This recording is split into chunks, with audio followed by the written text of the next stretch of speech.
تعمل حمام فندقي في دقيقة.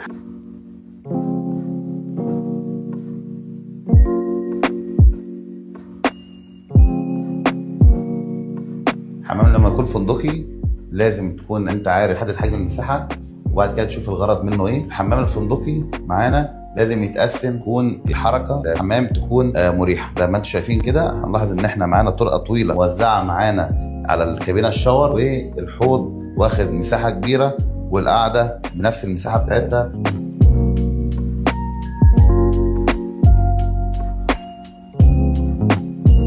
تاسس للخورندات في الشاور، تاسس جتات، تعمل سمارت بوكس، تعمل من شاور من السقف، تعمل حوض بورسلين كبير، تعمل مرايه كبيره من اول الحمام لاخر الحمام، تعمل شادو جاب تكون على الحواض، تكون مختار الاكسسوار الصح يمشي مع البلاطه. زي ما حضراتكم شايفين كده الحمام طالع فندقي. شكرا.